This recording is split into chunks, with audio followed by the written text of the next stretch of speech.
Hello everyone and welcome back to my YouTube channel with another useful and informative video. So guys, in this video I'm going to show you how to fix unable to verify app. A connection to the App Store is required for the first launch. So guys, if you're also facing this issue here, I will show you how can you fix it. So guys, for that you have to simply watch this video till the end.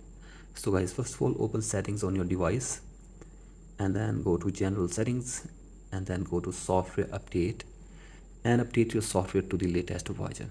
So guys, if there is any update available for you, simply update it, and after this go back and now scroll it below and go to date and time and turn on the toggle for set automatically from here and set your date and time from here. After this go back and go to language and region, tap on region and select your country or region correctly. Again go back and now go to VPN and device management and make sure that there is no connected VPN on your device.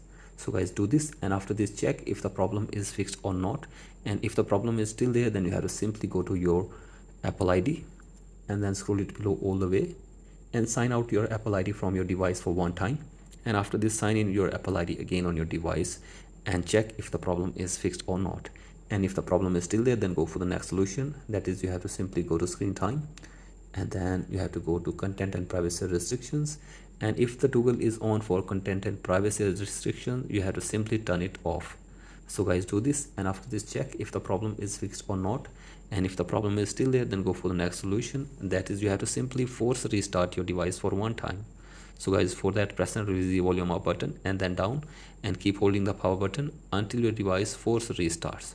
So guys, do this and check if the problem is fixed or not, and if the problem is still there, then you have to simply go to support app on your Apple device, and after this you can get any kind of support from the Apple team. So guys, hopefully they will try to fix this problem for you within 24 hours. So guys, that's it for today's video. Hope this video helps you. Please like and subscribe to my YouTube channel as well. Thank you.